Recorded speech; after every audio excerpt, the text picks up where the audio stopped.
Hello dear students, welcome to our class. इसमें आज के लेक्चर में अपन बात करने वाले हैं चैप्टर 3 जिसका नाम है मैट्रिसेस। ओके, इससे पिछले लेक्चर में हम लोगों ने मैट्रिसेस का इंट्रोडक्शन देखा था। वहाँ पर हमने देखा कि मैट्रिक्स की डेफिनेशन क्या होती है, मैट्रिक्स होता क्या है, मैट्रिक्स के ऑर्डर क्या क्या होंगे, उनको अपन किससे रिप्रेजेंट करते हैं। ये सारी चीज़ें बेसिकली हम लोग मैट्रिक्स के बारे में पढ़ चुके हैं और वहाँ पर हम लोगों ने एक्सरसाइज भी स्टार्ट कर दी थी और एक्सरसाइज 3.1 का क्वेश्चन नंबर 1 to 5 हमने डिस्कशन भी किया था और सॉल्व भी किया था। आप सभी को याद है ना? Very good. अगर आपने उस लेक्चर को देखा है तो बहुत अच्छी बात है, बट अगर आपने उस लेक्चर को नहीं देखा तो पहले मैं आपसे बोलूँगा कि आप उस लेक्चर को देख लीजिए, फिर आप इस लेक्चर को देखिए, क्योंकि यहाँ पे हम आज के लेक्चर में पढ़ने वाले हैं टाइप्स ऑफ मैट्रिसेस के बारे में और इक्वालिटी ऑफ मैट्रिसेस के बारे में। क्योंकि जो आपकी एक्सरसाइज 3.1 है इसमें आपके जो क्वेश्चंस हैं वो कुछ टाइप्स ऑफ मैट्रिसेस से रिलेटेड हैं और इक्वालिटी ऑफ मैट्रिसेस से रिलेटेड हैं। जब तक हम इन टॉपिक्स को अच्छे से पढ़ेंगे नहीं, इनके बेसिक को जानेंगे नहीं, अपन क्वेश्चंस को सॉल्व नहीं कर पाएंगे। और हमारा कॉन्सेप्ट क्या है? हमारा कॉन्सेप्ट यही है कि पहले हम मैथ्स की चीज़ों को समझें, जो भी चैप्टर है उसके कॉन्सेप्ट को समझें, उसकी थ्योरी को समझें, फिर उसके बाद हम क्वेश्चन को स्टार्ट करेंगे सॉल्व करना। क्योंकि क्वेश्चन तभी सॉल्व हम अच्छे से कर पाएंगे जब हमें सारी चीज़ें अच्छे से मालूम होंगी। तो पहले हम पता करेंगे क्या क्या चीज़ें हैं इसके पीछे, क्या क्या राज है इसके पीछे, वो सारी चीज़ें जानेंगे तब हम आगे बात करेंगे।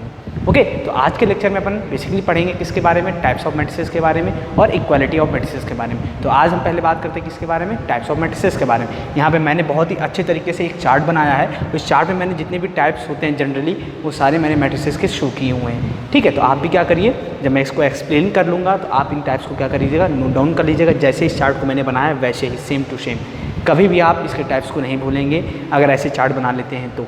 दूसरी चीज़, इसके चार्ट्स बनाने के बाद इसमें जो प्रॉपर्टीज़ हैं टाइप्स की वो सारी मैंने इसी में बता दी हैं। मैंने सोचा अगर मैं आपको थ्योरीज बताऊंगा, थ्योरी में आप थोड़ा सा कौन थ्योरी को ध्यान रख पाता है कि नहीं? बिल्कुल नहीं। हम कॉन्सेप्ट को ध्यान रखते हैं, कॉन्सेप्ट हमें बताए जाते हैं, उन कॉन्सेप्ट्स को हम ध्यान रखते हैं। थ्योरी रटने से हमें काम होने वाला है क्या? नहीं, मैथ्स रटने का सब्जेक्ट नहीं है, मैथ्स सीखने का सब्जेक्ट है, लर्न करने का सब्जेक्ट है। यहाँ से हमें चीज़ों को सीखना होगा, कॉन्सेप्ट को सीखना होगा, उसी की हम क्या करेंगे? प्रैक्टिस करेंगे। ओके, क्योंकि मैट्रिसेस के क्वेश्चन एग्जाम में बहुत ही मस्त तरीके से आते हैं, बहुत ही अच्छे अच्छे क्वेश्चन एग्जाम में पूछे जाते हैं इस चैप्टर से रिलेटेड, और कंपटीशन के पर्पज़ से भी ये काफ़ी इंपॉर्टेंट चैप्टर है। ठीक है, और इजी चैप्टर भी है, इसलिए अपन मैट्रिक्स को ध्यान से पढ़ेंगे और अच्छे से पढ़ेंगे। यही मेरी सलाह आपसे है कि अगर आपने मेरा पहला लेक्चर नहीं देखा तो उसे आकर ज़रूर देख लीजिए, आखिर मैट्रिक्स होती क्या है। ठीक है, ये जानना बहुत ज़रूरी है ना, कि अगर आपने नहीं जाना है तो पहले जान लीजिए, अगर आपको पता है तो बहुत अच्छी बात है। ठीक, चलिए तो हम स्टार्ट करते हैं टाइप्स ऑफ मैट्रिसेस के बारे में। तो ध्यान से सुनिएगा स्टूडेंट्स। देखिए, जब हम बात करते हैं टाइप्स ऑफ मैट्रिसेस के बारे में तो जनरली इसको हम डिफाइन करते हैं किसके बेसिस पर? ऑर्डर के बेसिस पर। किसके बेसिस पर डिफाइन करते हैं टाइप्स ऑफ मैट्रिसेस को? ऑर्डर के बेसिस पर डिफाइन करते हैं। अगर मैं आपसे पूछूं ऑर्डर क्या होता है तो आप बोलेंगे number of row and number of column. Number of row and number of column क्या रिप्रेजेंट करते हैं? हमें ऑर्डर रिप्रेजेंट करते हैं किसका? किसी भी मैट्रिक्स ए का। हम मैट्रिक्स को किसे रिप्रेजेंट करते हैं? कैपिटल ए से मानते हैं किसी मैट्रिक्स को हम किसे रिप्रेजेंट करें? कैपिटल ए से रिप्रेजेंट करते हैं। और रिप्रेजेंट करने का जो साइन है वो कौन सा है? ये साइन है, ये जो आप ब्रैकेट देख रहे हो, इसी ब्रैकेट को अपन क्या बोलते हैं? मैट्रिक्स का ये साइन होता है। ठीक है, बिना इसके आपकी मैट्रिक्स मानी नहीं जाएगी। अगर आपने ये लगाया नहीं है मीन्स वो आपकी मैट्रिक्स मानी नहीं जाएगी। ठीक, और मैट्रिक्स का मतलब जनरली मतलब क्या होता है, जो मीनिंग होता है मैट्रिक्स का जनरली वो होता है अरेंजमेंट। ठीक है, बस इससे ज़्यादा मैं नहीं बताऊंगा क्योंकि मैंने पिछले लेक्चर में सारी चीज़ें बताई ना, इसलिए। ठीक है, चलिए अब बात करते हैं इस पर। तो मैंने बताया कि जो टाइप्स हम यहाँ पे पढ़ने वाले हैं वो आपको किसके बेसिस पढ़ेंगे? ऑर्डर के बेसिस पढ़ेंगे। किसके बेसिस पढ़ेंगे? ऑर्डर ऑफ मैट्रिसेस के बेसिस पर हम इसके टाइप्स को डिफाइन करेंगे। ठीक है, अब इसके ऑर्डर क्या हो सकता है? ऑर्डर में ऑर्डर कैसे डिफाइन करते हैं हम? रो एंड कॉलम से, यानी M row and N column से हम किसको डिफाइन करते हैं? ऑर्डर को डिफाइन करते हैं, है कि नहीं? चीज़ें मैंने आपको बताई हैं। ठीक है, तो कॉलम और रो के बेसिस पे हम कैसे रिप्रेजेंट कर सकते हैं या फिर डिफाइन कर सकते हैं टाइप्स ऑफ मैट्रिसेस को। ठीक है, अब आप जानते हो रो का मतलब होता है हॉरिजॉन्टल लाइंस और कॉलम का मतलब होता है वर्टिकल लाइंस। ठीक है, चलिए इन्हीं के बेसिस पे स्टार्ट करते हैं टाइप्स ऑफ मैट्रिसेस के बारे में। तो सबसे पहला जो टाइप आता है आपका वो क्या आता है? Row matrix. कौन सा टाइप्स होता है पहला? सबसे फर्स्ट टाइप जो होता है आपका वो क्या होता है? Row matrix. रो मैट्रिक्स किसे कहते हैं? अगर ऐसी कोई मैट्रिक्स जिसमें नंबर ऑफ रो कितना हो, सिर्फ 1 हो, तो उस मैट्रिक्स को अपन क्या बोलते हैं? Row matrix. देखिए, हम रो को किससे रिप्रेजेंट करते हैं? नंबर ऑफ रो को एम से और नंबर ऑफ कॉलम को एन से रिप्रेजेंट करते हैं। If number of row is equal to में 1 देन मैट्रिक्स इज कौन सी? रो मैट्रिक्स हो जाएगी। देखिए यहाँ पे नंबर ऑफ रो कितना है? 1 है। कैसे एग्जांपल देता हूँ आप देखिए एग्जांपल। मैं रो मैट्रिक्स का एग्जांपल दे रहा हूँ। रो मैट्रिक्स का एग्जांपल देखिए, जैसे मैंने लिखा 1 2 माइनस का 3, अच्छा, अगर मैं आपसे पूछूँ इस मैट्रिक्स में आप मुझे बताओ number of row and number of column कितने हैं, तो आप बोलेंगे सर हॉरिजॉन्टल लाइन्स हमें क्या देती है, नंबर ऑफ रो देती है, और वर्टिकल लाइन्स हमें क्या देती है, नंबर ऑफ कॉलम देती हैं। तो यहाँ पे आपको देख रहे हो कि हॉरिजॉन्टल लाइन कितनी है, सिर्फ एक लाइन है, देखिए सिर्फ एक लाइन है कौन से, हॉरिजॉन्टल लाइन मीन्स रो इसके पास कितना है 1। अगर मैं आपसे कॉलम पूछूँ तो आप बोलेंगे सर वर्टिकल लाइन 1, 2 और 3 है। यहाँ पे कितनी वर्टिकल लाइन्स है, 3 वर्टिकल लाइन्स है। इट मीन्स यहाँ पर कॉलम C1, C2, C3। इसका मतलब क्या, यहाँ पे number of row 1 and number of column 3। हमें सिर्फ यहाँ पे मतलब किससे, सिर्फ और सिर्फ नंबर ऑफ रो से मतलब है। नंबर ऑफ रो अगर 1 तो आपका वो मैट्रिक्स क्या हो जाएगी, कॉलम मैट्रिक्स हो जाएगी। अगर number of row is equal to 1 then आपकी मैट्रिक्स इज रो मैट्रिक्स। ठीक है, नेक्स्ट वन इज सेकंड, क्या आपका सेकंड है आपका कॉलम मैट्रिक्स। कौन सा कॉलम मैट्रिक्स है ये, COLUMN कॉलम मैट्रिक्स। ठीक है, कॉलम मैट्रिक्स कब होगी, अगर किसी भी मैट्रिक्स में नंबर ऑफ कॉलम 1 हो तो उस मैट्रिक्स को अपन बोलते हैं column matrix. Number of column का मतलब n इक्वल टू में अगर आपको 1 मिलता है तो उस मैट्रिक्स को अपन क्या बोलेंगे, कॉलम मैट्रिक्स। जैसे कि एग्जाम्पल देखें इसका, अगर इसका एग्जाम्पल अपन देखें तो इसका एग्जाम्पल देखिए क्या हो सकता है, 1 - 7 √2। तो ये मैट्रिक्स आप जो देख रहे हो, इस मैट्रिक्स में देखिए नंबर ऑफ रो कितने हैं, 1 2 3। नंबर ऑफ रो का मतलब हॉरिजॉन्टल लाइंस यानी R1 R2 और R3, और नंबर ऑफ कॉलम का मतलब वर्टिकल लाइन। तो इसमें वर्टिकल लाइन कितनी है, सिर्फ और सिर्फ एक वर्टिकल लाइन है, तो इस यानी C1 है। इसमें नंबर ऑफ कॉलम आपने कितने देखा, 1 है, नंबर ऑफ रो कितने हैं, 3 है। इसमें इस मैट्रिक्स का जो ऑर्डर होगा क्या लिखेंगे, 3 इंटू में 1 लिखेंगे, क्योंकि पहले हम नंबर ऑफ रो लिखते हैं फिर नंबर ऑफ कॉलम लिखते हैं। तो ऑर्डर को लिखने का तरीका क्या, 3 इंटू में 1। तो 3 क्या है नंबर ऑफ रो, 1 क्या नंबर ऑफ कॉलम। तो हमें मैट्रिक्स में अगर नंबर ऑफ कॉलम की वैल्यू 1 मिलती है, इतनी वो मैट्रिक्स आपकी क्या होगी, कॉलम मैट्रिक्स हो जाएगी। ध्यान रहेगा, if m is equal to 1 then row matrix, if n is equal to 1 देन कॉलम मैट्रिक्स। ठीक है, and next one is m is greater than 1। ये आपका थर्ड टाइप है, क्या है, m is greater than n। m is greater than n का मतलब होता है number of row is greater than number of column. यहाँ पर आप देख रहे होंगे नंबर ऑफ रो जो है आपका वो क्या है, ग्रेटर देन है नंबर ऑफ कॉलम से। अगर number of row number of column से ज़्यादा होगा तो वो मैट्रिक्स होगी आपकी वर्टिकल मैट्रिक्स। मैंने क्या बोला, if number of row is greater than number of column then matrix is row matrix, sorry vertical matrix. देखिए अब आप यहाँ देखेंगे, अगर मैं नंबर ऑफ, देखिए मैं इसका एग्जांपल यहाँ पे आपको दिखा देता हूँ तो आपको ज़्यादा अच्छे से समझ में आ जाएगा। देखिए हमने क्या बोला, if number of row is greater than number of column. देखिए एग्जांपल देखिए यहाँ पर थर्ड एग्जांपल है आपका, नंबर ऑफ रो क्या होना चाहिए, ग्रेटर देन। It means 2 3 -4 5 -√2 7 0 7। ठीक है, यहाँ हो गया 7 8 9 -5।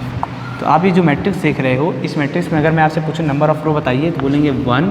नंबर ऑफ रो को मतलब सीधे बोलिए आप क्या, number of row meet it means horizontal lines 1 2 3 4। देखिए होता क्या है कि किसी भी मैट्रिक्स को अपन जब रिप्रेजेंट करते हैं, अरेंज करते हैं, जब भी हम किसी मैट्रिक्स को अरेंज करते हैं तो अरेंज किससे करते हैं, with the help of number of row and number of column. हमेशा ध्यान रखें, किसी भी मैट्रिक्स के एलिमेंट्स को जब अपन रिप्रेजेंट करते हैं या अरेंज करते हैं, किसी भी मैट्रिक्स के एलिमेंट्स को अपन जब अरेंजमेंट करते हैं तो उसको किससे अरेंजमेंट करते हैं, with the help of number of row and number of column की हेल्प से करते हैं। तो उसके ऑर्डर को भी अपन किससे डिफाइन करेंगे, number of row and number of column से। देखिए तो यहाँ पे जो आप हॉरिजॉन्टल लाइंस देख रहे हो इसको बोलते हैं नंबर ऑफ रो, और जो वर्टिकल लाइंस होती है इसको अपन क्या बोलते हैं, कॉलम। तो आप यहाँ पे देख रहे होगे आपके पास जो हॉरिजॉन्टल लाइंस है 1 यानी R1 R2 R3 and R4, 4 horizontal lines है। वर्टिकल लाइंस कितनी यहाँ पर आपके पास है, C1 C2 C3। ठीक है, क्योंकि वर्टिकल लाइन से आपको कॉलम मिलते हैं इसलिए C1 C2 C3। Horizontal line से आपको रो मिलता है, तो यानी रो 1 रो 2 रो 2 3 रो 4। तो आप देख रहे होंगे नंबर ऑफ रो है वो कितना है आपके पास, नंबर ऑफ रो कितना है 4 है, एंड नंबर ऑफ कॉलम आपको कितना मिल गया, नंबर ऑफ कॉलम आपको मिल गया 3। इट मीन्स देखिए number of row is greater than number of column. Number of row क्या है, बड़ा है नंबर ऑफ कॉलम से। इट मीन्स ये मैट्रिक्स आपकी कौन सी हो जाएगी, 4x3 ऑर्डर की। ये मैट्रिक्स आपकी कौन सी ऑर्डर की हो जाएगी, 4x3 ऑर्डर की मैट्रिक्स हो जाएगी। तो आपने देखा कि जो नंबर ऑफ रो है वो ग्रेटर देन है नंबर ऑफ कॉलम से। इट मीन्स ये मैट्रिक्स आपकी कौन सी मैट्रिक्स हो जाएगी, वर्टिकल मैट्रिक्स हो जाएगी। क्यों वर्टिकल मैट्रिक्स हो जाएगी, क्योंकि आप देखोगे तो यहाँ पे देखिए ये कैसे, आप जो देख रहे हो ये हाइट इसकी कैसे बड़ी है, क्यों बड़ी है, क्योंकि यहाँ पे नंबर ऑफ रो ज़्यादा है। जो नंबर ऑफ रो ज़्यादा होते हैं तो ये ऐसे बढ़ते हैं, स्प्रेड करते हैं, इसलिए इसको क्या बोल दिए, वर्टिकल मैट्रिक्स। अब बात करते हैं नेक्स्ट यानी 4th नंबर पर आपका जो मैट्रिक्स है वो कौन सा मैट्रिक्स है आपका, हॉरिजॉन्टल मैट्रिक्स। हॉरिजॉन्टल मैट्रिक्स इसको क्यों बोलते हैं, क्योंकि यहाँ पे number of column is greater than number of row होता है। इसे पिछले वाले में number of row is greater than number of column था, इसलिए उसको नाम दे दिया वर्टिकल मैट्रिक्स। यहाँ पे आपका number of column is greater than number of row है, इसलिए इसको हमने नाम दे दिया हॉरिजॉन्टल मैट्रिक्स। यहाँ पे कॉलम बढ़ेगा तो ऐसे स्प्रेड करेंगे, अगर हॉरिजॉन्टल लाइन से बढ़ेंगी तो वो ऐसे स्प्रेड करेगा, इसलिए इसको वर्टिकल दे दिया और इसको हॉरिजॉन्टल दे दिया। ठीक है, हॉरिजॉन्टल कब होगा, जब number of column is greater than number of row होगा। देखिए अच्छे से समझिएगा कॉन्सेप्ट को, तो आपको याद करने की जरूरत ही नहीं पड़ेगी। ठीक है ना, अब देखिए तो यहाँ से आपके पास क्या हो गया, number of row is greater than number of column है। तो आप देख रहेंगे number of row is greater than number of column, तो आपकी मैट्रिक्स क्या होगी, हॉरिजॉन्टल मैट्रिक्स। तो इसका एग्जांपल देख लेते हैं, इसका एग्जांपल क्या होगा। जैसे हमने देखा है किसका एग्जांपल, हमने देखा अभी वर्टिकल मैट्रिक्स का एग्जांपल। अब हम बात करते हैं हॉरिजॉन्टल मैट्रिक्स के बारे में। मान लीजिए आपके पास कोई ए मैट्रिक्स है, उसके अंदर जो एलिमेंट्स दिए हैं वो देखिए क्या क्या हैं, 4 5 √2 √3 0 7 6 4 7 3 1 2 -7। ठीक है, ये मैट्रिक्स है आपके पास। ठीक है, ये मैट्रिक्स है। अब हम काउंट करेंगे इसमें number of row and number of column कितने हैं, 1 2 3। नंबर ऑफ रो कितने दिख रहे हैं आपको यहाँ पर, नंबर ऑफ रो आपको 3 मिल रहे हैं। नंबर ऑफ कॉलम देखिए 1 2 3 4। यहाँ पर कितने देखिए, नंबर ऑफ कॉलम मतलब 1 2 3 4 ऐसे देखते हैं। ठीक है, C1 C2 C3 C4। आपने क्या देखा, जो नंबर ऑफ रो है वो आपको मिल रहा है 4 और जो नंबर ऑफ कॉलम है वो आपको मिल रहा है 3। इट मीन्स आपने देखा number of column is greater than number of row, therefore this matrix is horizontal matrix. क्योंकि यहाँ पे नंबर ऑफ कॉलम कितना है, नंबर ऑफ रो कितना है, यहाँ पर 3 है और नंबर ऑफ कॉलम कितना है 4। तो इस मैट्रिक्स का जो ऑर्डर हो जाएगा वो 3 क्रॉस 4 ऑर्डर की मैट्रिक्स हो जाएगी। कौन सी मैट्रिक्स हो जाएगी आपकी, 3 क्रॉस 4 ऑर्डर की मैट्रिक्स हो जाएगी। क्योंकि यहाँ पर number of column greater than number of row से, इट मीन्स इस मैट्रिक्स का नाम हो जाएगा हॉरिजॉन्टल मैट्रिक्स। ठीक, अब हम बात करते हैं नेक्स्ट है आपका m is equal to n। Next important, सबसे इंपॉर्टेंट जो आपका टाइप्स है वो क्या है, स्क्वायर मैट्रिक्स है। ठीक है, ये बहुत ही इंपॉर्टेंट है, इसको आप बहुत ही अच्छे से दिमाग में बैठा लीजिए कि स्क्वायर मैट्रिक्स आपका कब होगा, जब number of row is equal to number of column आपको मिल जाए, तो उस मैट्रिक्स को अपन बोलते हैं स्क्वायर मैट्रिक्स। मैंने क्या बोला, मैंने बोला if number of row is equal to number of column then matrix is square matrix. ठीक, स्क्वायर मैट्रिक्स में आपको नंबर ऑफ रो की value and number of column की वैल्यू इक्वल मिलती है। कैसे मिलती है देखिए, आप देख रहे होंगे यहाँ पर m is equal to n आपको दिया गया, इट मीन्स इसका मतलब क्या हो जाएगा, दैट इज इसका भी एग्जांपल देख लेते हैं। जी मान लिया कोई एक ए मैट्रिक्स है। ठीक है, देखिए 2 3 4 5 6 7 3 2 1। ठीक है, ये मैट्रिक्स है। अब देखिए यहाँ पे नंबर ऑफ रो कितने हैं, 2 3 R1 R2 R3। Number of column 1 2 3 C1 C2 C3। इस मैट्रिक्स का ऑर्डर कितना हो गया, 3 क्रॉस 3 ऑर्डर की मैट्रिक्स हो गई। क्यों, क्योंकि यहाँ पर number of row number of column के इक्वल है। It means number of row कितना है 3, नंबर ऑफ कॉलम कितना है 3। तो आपने क्या देखा, m इज इक्वल टू में n, it means this matrix is square matrix. तो आप इसको अच्छे से मार्क कर लीजिए कि स्क्वायर मैट्रिक्स कौन सी मैट्रिक्स होती है, जिसमें number of row is equal to number of column होते हैं, उसको अपन बोलते हैं स्क्वायर मैट्रिक्स। ठीक है, इंपॉर्टेंट मैट्रिक्स है। ठीक है, एंड नेक्स्ट एंड लास्ट अगर देखा जाए जो जनरली आपको पढ़ने होते हैं, पढ़ने तो अभी ये भी आपके इंपॉर्टेंट जो मैंने नीचे लिखा है, and last one is zero matrix. ये सबसे लास्ट में आता है। अभी स्क्वायर मैट्रिक्स के टाइप पढ़ेंगे, फिर उसके बाद आपका जीरो मैट्रिक्स आता है। ठीक है, चलिए बाद में उसमें सबसे लास्ट में चलते हैं, पहले इसको देख लेते हैं। तो जैसे हम स्क्वायर मैट्रिक्स से पहुँचे, हमने कहा है जो स्क्वायर मैट्रिक्स होता है वो आपका number of row is equal to number of column होता है। इट मीन्स इसको अपन अगेन डिवाइड करते हैं 2 पार्ट्स में, फर्दर डिवाइडेड इनटू 2 पार्ट्स। कौन कौन सा, एक होता है ट्रायंगुलर मैट्रिक्स, क्या होता है, एक होता है ट्रायंगुलर मैट्रिक्स एंड एक होता है डायगोनल मैट्रिक्स। देखिए ये जो आपको देख रहे हो आप ट्रायंगुलर मैट्रिक्स और डायगोनल मैट्रिक्स, इसको प्रिंसिपल डायगोनल के एलिमेंट्स के प्रिंसिपल डायगोनल के बेसिस पर डिवाइड किया गया, किसको, स्क्वायर मैट्रिक्स को। क्योंकि मैंने आपको फर्स्ट लेक्चर में बताया कि जो आपकी प्रिंसिपल डायगोनल होती है ये आपको सिर्फ और सिर्फ स्क्वायर मैट्रिक्स में मिलती है। किसमें मिलती है, स्क्वायर मैट्रिक्स में आपको सिर्फ और सिर्फ प्रिंसिपल डायगोनल एलिमेंट्स मिलते हैं, या प्रिंसिपल डायगोनल आपको सिर्फ और सिर्फ स्क्वायर मैट्रिक्स में मिलती है। और प्रिंसिपल डायगोनल होती क्या, जैसे कि मैंने आपको दिखाया कि ये अगर आपका क्या है, ये जो मैंने आप मैट्रिक्स लिखी है स्क्वायर मैट्रिक्स, अगर ये 3 क्रॉस 3 ऑर्डर की मैट्रिक्स है, ठीक है, ये आपकी 3 क्रॉस 3 ऑर्डर की मैट्रिक्स है, तो इसमें जो प्रिंसिपल डायगोनल होगा वो कौन सा होगा, देखिए ये आपका प्रिंसिपल डायगोनल एलिमेंट हो जाएगा, ये वाला, ये आपकी क्या है, प्रिंसिपल डायगोनल। इसको अपन क्या बोलते हैं, प्रिंसिपल, स्पेलिंग देख लीजिएगा, अगर गलत होगी तो सही कर लीजिएगा। ठीक है, से सही है। ठीक है, तो ये हो गया आपकी प्रिंसिपल डायगोनल के एलिमेंट्स हो गए। एंड नेक्स्ट एंड लास्ट, तो मेरे ख्याल से आपको समझ में आ गया होगा कि प्रिंसिपल डायगोनल एलिमेंट्स क्या क्या हो सकते हैं। ठीक है, चलिए अब नेक्स्ट हम बात करते हैं क्या, तो प्रिंसिपल डायगोनल एलिमेंट इसको लिख देते, पूरा लिख लीजिए, प्रिंसिपल डायगोनल। ठीक है, ये आपका अगर प्रिंसिपल डायगोनल है तो इसके जो आप एलिमेंट्स देख रहे हो ये किसके एलिमेंट्स हो जाएंगे, प्रिंसिपल डायगोनल के एलिमेंट्स होंगे। मेरी बात समझ आई आपको, मैंने कहा अगर ये आपका प्रिंसिपल डायगोनल है और प्रिंसिपल डायगोनल आपको हमेशा स्क्वायर मैट्रिक्स में मिलता है, तो जो प्रिंसिपल डायगोनल्स के एलिमेंट्स होंगे, ये जो एलिमेंट्स होंगे प्रिंसिपल डायगोनल के अंदर, ये किसके एलिमेंट होंगे, प्रिंसिपल डायगोनल के एलिमेंट्स हो जाएंगे। ठीक, इतनी बात समझ आती है आप सभी को कि प्रिंसिपल डायगोनल के एलिमेंट कहाँ में मिलेंगे, आपको सिर्फ और सिर्फ स्क्वायर मैट्रिक्स में मिलेंगे, और प्रिंसिपल डायगोनल कहाँ मिलेगी, सिर्फ और सिर्फ स्क्वायर मैट्रिक्स में मिलेगी। ठीक है ना। इस पॉइंट को ध्यान रखिएगा कि प्रिंसिपल डायगोनल कहाँ पे मिलेगा आपको, सिर्फ और सिर्फ स्क्वायर मैट्रिक्स में आपको मिलेगा। ठीक है, जितने भी स्क्वायर मैट्रिक्स हैं सब में आपको प्रिंसिपल डायगोनल मिलेगा। तो फिर स्क्वायर मैट्रिक्स को इसके बेसिस पे डिवाइड किया गया ट्रायंगुलर मैट्रिक्स में और डायगोनल मैट्रिक्स के फॉर्म में। अब बात करते हैं पहले ट्रायंगुलर मैट्रिक्स। फिर से ट्रायंगुलर मैट्रिक्स को अगेन दो फर्दर 2 पार्ट्स में डिवाइड किया गया। हमने स्क्वायर मैट्रिक्स को फर्दर 2 पार्ट्स में डिवाइड किया, फिर ट्रायंगुलर मैट्रिक्स और डायगोनल मैट्रिक्स के बारे में। फिर ट्रायंगुलर मैट्रिक्स अगेन 2 पार्ट्स में डिवाइड हो गया, कौन कौन सा, अपर triangular matrix and lower triangular matrix. देखिए स्टूडेंट्स अक्सर इन 2 टाइप्स में कंफ्यूज होते हैं, अपर ट्रायंगुलर मैट्रिक्स के बारे में और लोअर ट्रायंगुलर मैट्रिक्स के बारे में। बट आप आज मैं ऐसे आपको बताऊंगा इन दोनों टाइप्स को कि आप कभी भी कंफ्यूज नहीं होंगे, इजी वे में आपको दोनों दिमाग में बैठ जाएंगे। लेकिन ध्यान से देखिएगा मैं जो बताने जा रहा हूँ। मैंने बोला कि स्क्वायर मैट्रिक्स आपके 2 पार्ट्स में डिवाइड होते हैं, ट्रायंगुलर मैट्रिक्स और डायगोनल मैट्रिक्स में। और जो ट्रायंगुलर मैट्रिक्स है अगेन फर्दर 2 पार्ट्स में डिवाइड हो जाता है, कौन कौन सा, अपर ट्रायंगुलर मैट्रिक्स में और लोअर ट्रायंगुलर मैट्रिक्स में। अगर मैं आपसे पूछूं कि अपर ट्रायंगुलर मैट्रिक्स कौन सी मैट्रिक्स होती है तो आप बोलेंगे having AIJ equal to 0 when I is greater than J। ठीक है, अगर स्क्वायर मैट्रिक्स में आपको AIJ इक्वल टू 0 मिले, कब, जब I is greater than J, यानी I is greater than J के लिए, I is greater than J के लिए अगर AIJ की वैल्यू 0 मिलती है आपको तो उसी मैट्रिक्स को हम बोलते हैं अपर ट्रायंगुलर मैट्रिक्स। मैंने क्या बोला, I is greater than J के लिए अगर AIJ इक्वल टू 0 मिल रहा है आपको तो उसे हम बोलेंगे upper triangular matrix. Lower triangular matrix having AIJ equal to 0 when J is greater than I। If J is greater than I, J is greater than I के लिए AIJ इक्वल टू अगर आपको 0 मिलता है तो उस मैट्रिक्स को अपन बोलेंगे क्या, लोअर ट्रायंगुलर मैट्रिक्स। मेरी बात समझ में आई। मैंने बोला कि I is greater than J के लिए, I is greater than J के लिए AIJ इक्वल टू 0 मिलता है तो उस मैट्रिक्स को अपन बोलते हैं अपर triangular matrix. And J is greater than I के लिए AIJ इक्वल टू 0 मिलता है तो उस मैट्रिक्स को अपन बोलते हैं लोअर ट्रायंगुलर मैट्रिक्स। बट ये AIJ क्या है, जो ये आप देख रहे हो AIJ, ये आपका किसको रिप्रेजेंट करता है, एलिमेंट ऑफ अ मैट्रिक्स के एलिमेंट्स को रिप्रेजेंट करता है। किसको रिप्रेजेंट करता है, एलिमेंट्स को रिप्रेजेंट करता है। और जो I है, I किसको रिप्रेजेंट करता है, rth यानी रो को। किसको रिप्रेजेंट कर रहा है, रो को। और J किसको रिप्रेजेंट करता है, आपको कॉलम को रिप्रेजेंट करता है कि नहीं। ये मैंने फर्स्ट सेक्शन में आपको बताया है। I किसको रिप्रेजेंट करता है, रो को। J किसको रिप्रेजेंट करता है, कॉलम को।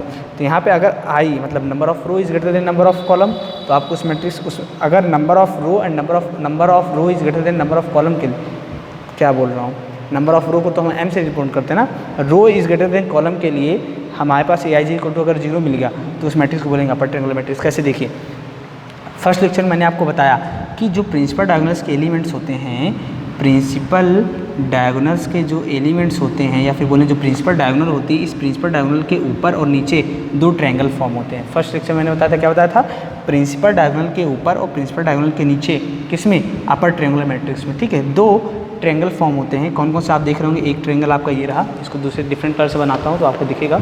देखिए एक मैट्रिक्स आपकी ये रही, ठीक है, एक ट्रायंगल आपका ये रहा और दूसरा ट्रायंगल कहाँ रहा आपका, ये रहा दूसरा ट्रायंगल। ठीक है, देख पा रहे हो आप दोनों ट्रायंगल, एक ट्रायंगल आपका ये रहा और एक ट्रायंगल ये रहा।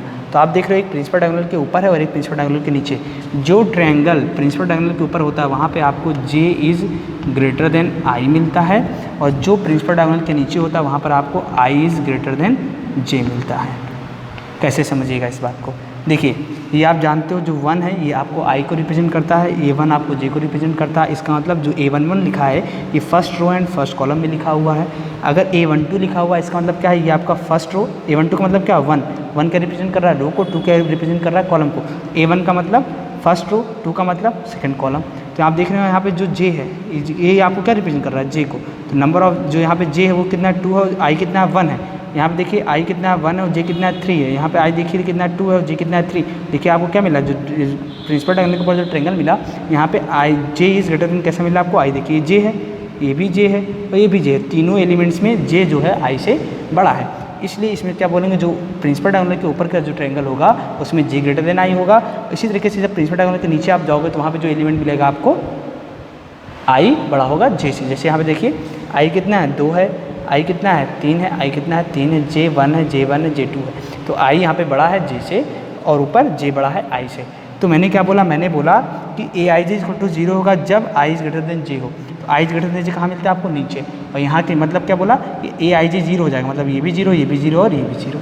कब, जब I is greater than J हो। यानी I is greater than J के लिए प्रिंसिपल डायगोनल में के नीचे वाला जो ट्रायंगल होगा उसके एलिमेंट सभी क्या होंगे, 0 होंगे। और J is greater than I के लिए प्रिंसिपल डायगोनल के एलिमेंट्स के ऊपर प्रिंसिपल डायगोनल के ऊपर जितने भी एलिमेंट्स होंगे वो सभी ज़ीरो होंगे। इट मीन्स इसके सभी एलिमेंट्स क्या हो जाएंगे, ज़ीरो।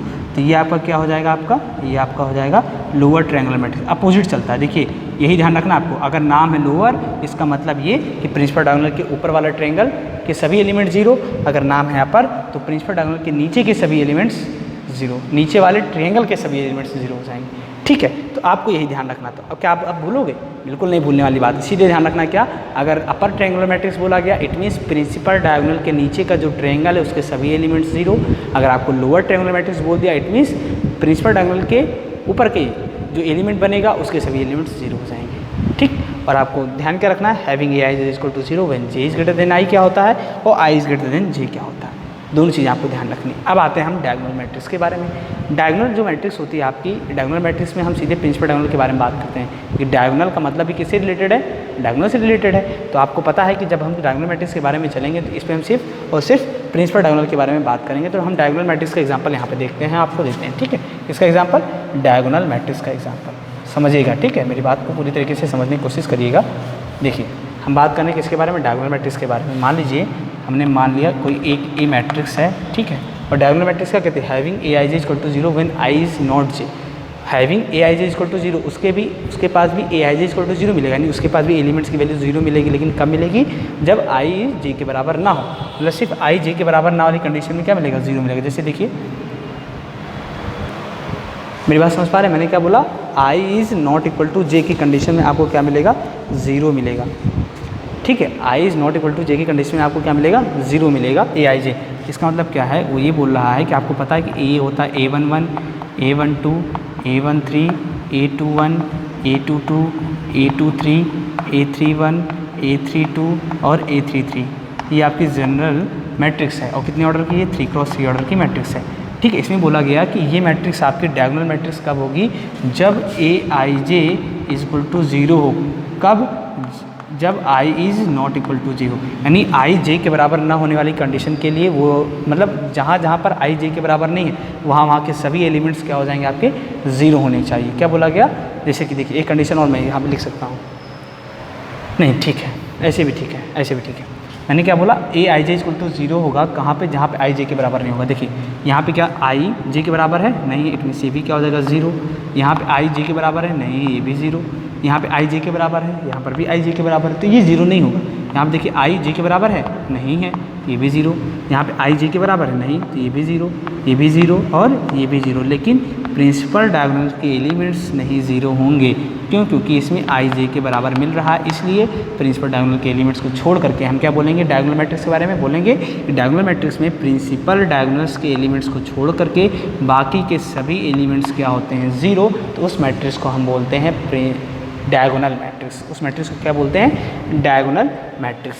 ये चीज़ समझ में आ गई आपको। अब हम बात करें किसकी, कि डायगोनल मैट्रिक्स का जो फाइनली जो एग्जाम्पल होगा वो क्या होगा। देखिए वो होगा आपका इस तरीके से, जैसे मान लीजिए A11 0 0 0, A22 0 0 0 A33, ये आपका क्या है, डायगोनल मैट्रिक्स का एग्जांपल है। तो आप देख लीजिए डायगोनल मैट्रिक्स में जहाँ पे आई जे के बराबर नहीं, वहाँ के सभी एलिमेंट्स क्या हैं, जीरो। जहाँ पे आई जे के बराबर है उसके एलिमेंट्स जीरो नहीं है। ठीक है, ये हो गया आपके डायगोनल मैट्रिक्स। अब बात करें डायगोनल मैट्रिक्स के टाइप्स के बारे में। तो डायगोनल मैट्रिक्स के दो टाइप्स होते हैं अगेन, कौन कौन से, एक स्केलर मैट्रिक्स होता है, एक यूनिट मैट्रिक्स होता है। दोनों ही इंपॉर्टेंट मैट्रिक्स हैं और ये diagonal matrix again next important type से, ध्यान रखिएगा इस बात का। ठीक है, तो जो डायगोनल मैट्रिक्स होता है इसके अगेन दो पार्ट्स होते हैं, कौन कौन से, एक स्केलर मैट्रिक्स होता है, एक आपका यूनिट मैट्रिक्स होता है। जो स्केलर मैट्रिक्स होता है ये कौन सी मैट्रिक्स होती है, ये वो डायगोनल मैट्रिक्स होती है जिसमें प्रिंसिपल डायगोनल के एलिमेंट्स सभी आपस में क्या होते हैं, इक्वल होते हैं। मैंने क्या बोला, मैंने बोला कि स्केलर मैट्रिक्स वो मैट्रिक्स होती है, वो डायगोनल मैट्रिक्स होती है। स्केलर मैट्रिक्स वो डायगोनल मैट्रिक्स होती है जिसमें प्रिंसिपल डायगोनल के सभी एलिमेंट्स आपस में बराबर होते हैं। सभी एलिमेंट्स क्या होते हैं, इक्वल होते हैं, लेकिन 1 के बराबर नहीं होते। देखिए यहाँ लिखा हुआ है के क्या रिप्रेजेंट कर रहा है, कांस्टेंट टर्म को। के इक्वल टू क्या है, कांस्टेंट है, लेकिन के की वैल्यू कभी भी 1 के बराबर नहीं होगी।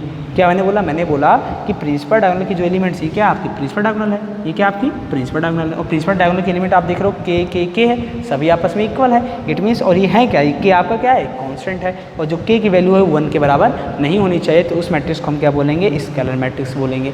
ठीक, नेक्स्ट आता है आपका यूनिट मैट्रिक्स। यूनिट मैट्रिक्स क्या होती है, यूनिट मैट्रिक्स वो डायगोनल मैट्रिक्स होती है जिसमें प्रिंसिपल डायगोनल के एलिमेंट्स क्या देते हैं, सिर्फ 1 होते हैं। प्रिंसिपल डायगोनल के एलिमेंट्स क्या होंगे, 1 होंगे, सिर्फ 1 के इक्वल होंगे।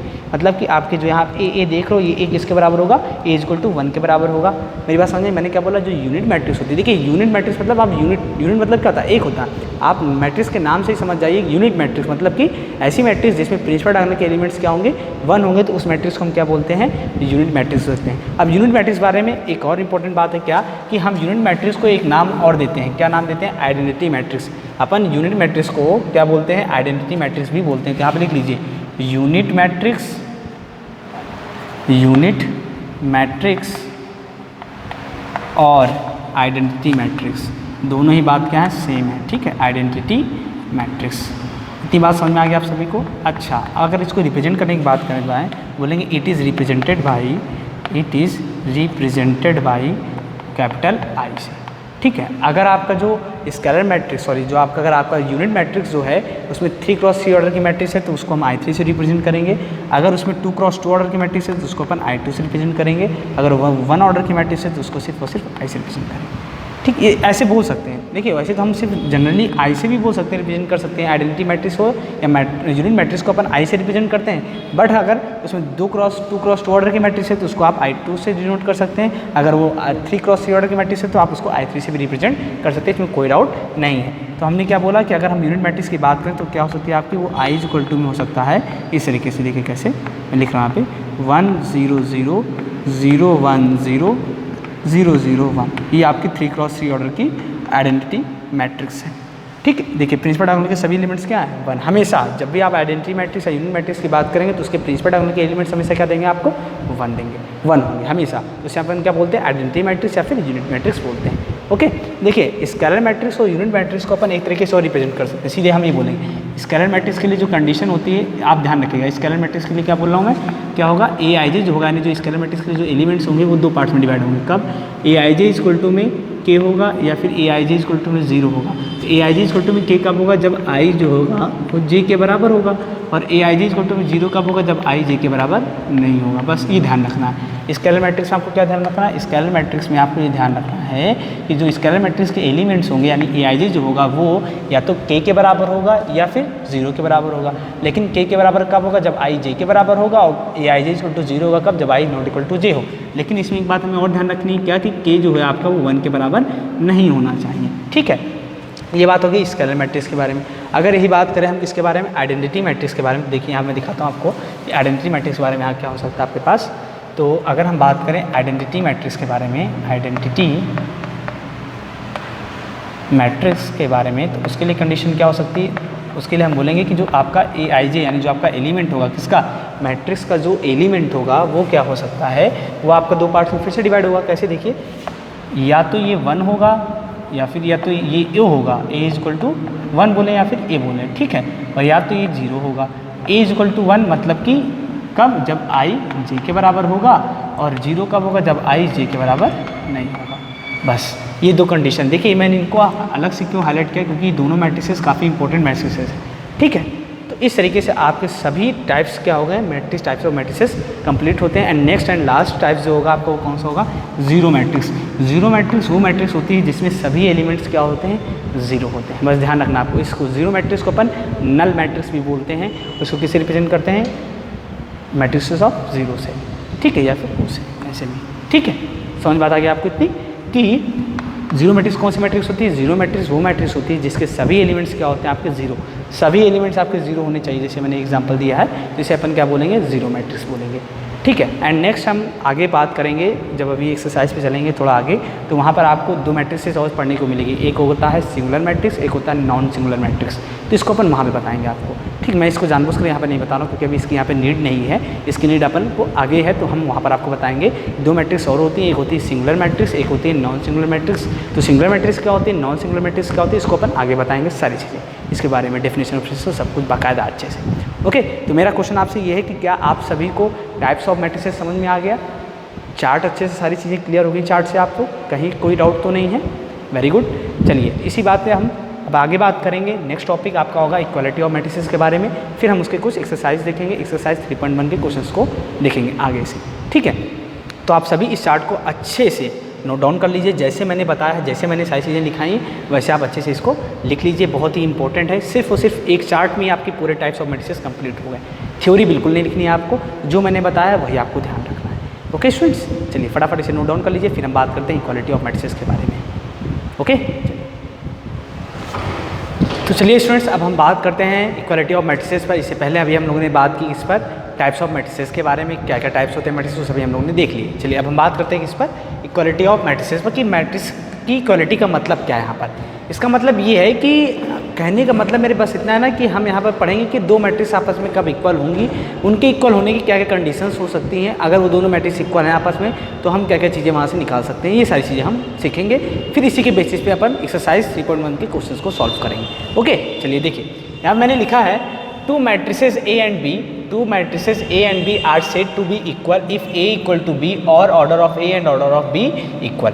बोला गया ये कि दो मैट्रिक्स आपकी ए और बी तभी इक्वल हो सकती हैं जब उनके ऑर्डर इक्वल हो या फिर वो दोनों मैट्रिक्स आपस में इक्वल हो। बोला जाए, देखिए दो ही कंडीशन है दो मैट्रिक्स इक्वल की होने की, या फिर क्वेश्चन आपको बोल दिया जाए कि ए और बी दोनों मैट्रिक्स आपस में इक्वल हैं या फिर उन दोनों मैट्रिक्स के ऑर्डर आपके इक्वल होने चाहिए। बस अगर ये दोनों बातें हैं तो आपकी दोनों मैट्रिक्स इक्वल होंगी एक दूसरे के, अदरवाइज दोनों मैट्रिक्स इक्वल नहीं होंगे। यानी इक्वालिटी ऑफ मैट्रिक्स का मतलब ये है, सिर्फ और सिर्फ इतना है कि दो मैट्रिक्स आपस में तभी इक्वल हो सकती है जब उनके ऑर्डर आपस में इक्वल हो या फिर वो दोनों मैट्रिक्स भी आपस में इक्वल हो। ठीक है, चलिए अब क्या कैसे ऑर्डर उनके इक्वल हो सकते हैं, देखिए हमने माना मीन्स इसका मतलब क्या, जो हम लोगों ने बोला अभी क्या बोला कि two matrices A and B are said to be equal if A equal to B और order of A and B, order of A and order of B equal. Means if A equal to आपको एक M cross N order की matrix है, एक A matrix है जिसका order क्या है एम क्रॉस एन ऑर्डर की मैट्रिक्स है, एक बी मैट्रिक्स है जो पी क्रॉस क्यू ऑर्डर की मैट्रिक्स है। ठीक है, हमने दो मैट्रिक्स ले ली ए और बी जिसका ऑर्डर एक ऑर्डर है एम क्रॉस एन, बी का ऑर्डर है पी क्रॉस क्यू। तो हमने बोला A and B are equal if order is equal, तो हम बोलेंगे कि ए और बी मैट्रिक्स आपस में तभी इक्वल होंगे जब इनके ऑर्डर आपस में इक्वल होंगे। मीन्स एम क्या यहाँ पर रो है, पी यहाँ पर रो है, it means M is equal to P, M equal to P, N आपका कॉलम है, क्यू आपका कॉलम है, तो एन इक्वल टू क्यू, तो यहाँ पर एन इक्वल टू क्यू हो जाएगा। इट मीन्स आपके दो मैट्रिक्स सभी इक्वल होंगे जब उनके रो आपस में इक्वल हो और कॉलम भी, number of row is equal to भी number of row and number of column is equal to भी नंबर ऑफ कॉलम। जब दोनों इक्वल होंगे तो आपकी वो मैट्रिक्स क्या होगी आपस में इक्वल होगी, तो इक्वालिटी की ये कंडीशन होगी। ठीक है, नेक्स्ट क्या बोला गया, नोट में मैंने लिखा each element of A is equal to the corresponding element of B that is A I J is equal to B I J. कहने का मतलब ये है कि अगर दो मैट्रिक्स आपस में आपके इक्वल हैं, उनके ऑर्डर सेम है, तो उन दोनों मैट्रिक्स के जो करस्पॉन्डिंग एलिमेंट्स होंगे वो भी आपस में इक्वल होंगे। करस्पॉन्डिंग एलिमेंट्स का मतलब ये है, जैसे मान लीजिए ए मैट्रिक्स आपका मैंने लिख दिया एक्स प्लस वाई 2+3, ठीक है, इज इक्वल टू मान लीजिए आपका ये ए मैट्रिक्स है, ठीक है, कॉमा मैंने लिखा बी मैट्रिक्स आपको लिख करके दे दिया यहाँ पर 3x प्लस का 4, 3x प्लस 3x4, फिर लिख दिया यहाँ पे y एंड z। हमने ये दो मैट्रिक्स यहाँ पर आपकी लिख दी। ठीक है, मान लीजिए माइनस का 2 लिखा है, ये z लिखा हुआ है। दो मैट्रिक्स मैंने लिखी, ए मैट्रिक्स आपकी ये रही और दूसरी मैट्रिक्स बी मैट्रिक्स आपकी ये रही। ए मैट्रिक्स का जो ऑर्डर है वो 2x2 ऑर्डर की मैट्रिक्स है, जो बी मैट्रिक्स है ये भी 2x2 ऑर्डर की मैट्रिक्स है। तो आप देख रहे होंगे इन दोनों ए और बी मैट्रिक्स का ऑर्डर कैसा है, सेम। इट मीन्स दोनों मैट्रिक्स आपस में क्या होंगी, इक्वल होंगी। तो इनके जो करस्पॉन्डिंग एलिमेंट्स हैं ये भी आपस में इक्वल होंगे। करस्पॉन्डिंग एलिमेंट्स का मतलब क्या कि जो ये वाला एलिमेंट है ये आपको कहाँ पर first row and first column में है, तो जो ये वाला एलिमेंट है इसी के प्लेस वाला एलिमेंट के इक्वल होगा, नहीं first row and first column वाले एलिमेंट के इक्वल ही होगा। यानी A11 जो होगा ये A11 के इक्वल होगा, A12 के इक्वल होगा, A21 के इक्वल और A22 के इक्वल होगा। बात समझ में आ गई आपको इतनी। करस्पॉन्डिंग एलिमेंट्स का मतलब क्या है, इसका मतलब ये कि ये इसके इक्वल, ये इसके इक्वल, ये वाला नंबर इसके इक्वल, ये वाला एलिमेंट इसके इक्वल। यानी कि दो मैट्रिक्स अगर आपस में इक्वल है तो उनके करस्पॉन्डिंग एलिमेंट्स भी आपस में इक्वल होंगे। जैसे आप देख लीजिए यहाँ पर 2 है, यहाँ पर तो 2, यहाँ पर भी 3, यहाँ पर तो 3, यहाँ पर 0, यहाँ पर 0, यहाँ पर 1, यहाँ पर तो 1 यहाँ पर।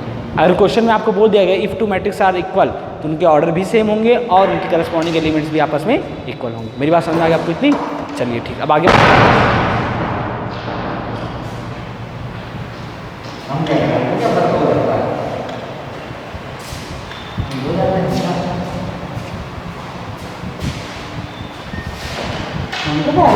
बंद करो, निको शांति बंद करो उसको। चलिए ठीक है, तो आगे देखते हैं अब आगे हमें क्या करना है। तो हमने ये सीख लिया कि इक्वालिटी ऑफ मैट्रिक्स का मतलब क्या है, अगर कोई दो मैट्रिक्स आपस में इक्वल है तो उनकी कंडीशंस क्या क्या हो सकती हैं और वहाँ पर हम क्या क्या एप्लीकेशंस अप्लाई कर सकते हैं। ठीक है, अब इनके बेसिस पे हम क्या करेंगे, क्वेश्चंस को सॉल्व करेंगे। देखिए, जब भी इक्वालिटी ऑफ मैट्रिक्स की आपकी बात की जाए तो आप दो ही बात को हमेशा ध्यान रखिएगा, उनके ऑर्डर सेम होने चाहिए और उनके करस्पॉन्डिंग एलिमेंट्स भी आपस में इक्वल होनी चाहिए। बस दो बातें ध्यान रखनी है, उसके बाद आप क्वेश्चंस इजी वे में और आसानी से सॉल्व कर सकते हैं, आपको कहीं भी कोई प्रॉब्लम नहीं आएगी। अब क्वेश्चंस को कैसे हम सॉल्व करने वाले उसको देखिए। चलिए हम एक्सरसाइज के क्वेश्चन को स्टार्ट करते हैं सॉल्व करना। एक्सरसाइज 3.1 है आपकी, ठीक है, वहाँ से हम स्टार्ट करते हैं। पहला क्वेश्चन हमने क्वेश्चन नंबर 5 तक डिस्कशन कर लिया था। अब हम बात करेंगे कहाँ से, क्वेश्चन नंबर 6 से। कहाँ से, क्वेश्चन नंबर 6 से डिस्कशन करेंगे। देखिए क्वेश्चन नंबर 6 में आपको दिया गया है find the values of x, y and z from the following equation. Question number 6 में आपको ये बोला गया है आपको x, y और z की वैल्यूज फाइंड आउट करनी है फ्रॉम द फॉलोइंग इक्वेशंस। जो आपको इक्वेशंस दी हुई है, यहाँ पर आपको 3 इक्वेशंस दी गई हैं। पहली इक्वेशन आपको ये दी गई है, देखिए क्या दी गई पहली इक्वेशन आपको, पहली इक्वेशन दी गई है 4 3x 5 इज इक्वल टू में दे दिया गया y z 1 5। ठीक है, ये दो इक्वेशंस आपको यहाँ पर पहले यही दी गई। सेकंड आपको क्या दे दिया गया, सेकंड आपको दी गई है x प्लस वाई, ठीक है, और 5 plus Z, X plus Y 5 plus Z 2xy, ठीक है, इज इक्वल टू में क्या दिया गया है, इक्वल टू में आपके पास है यहाँ पर 6 2 5 8।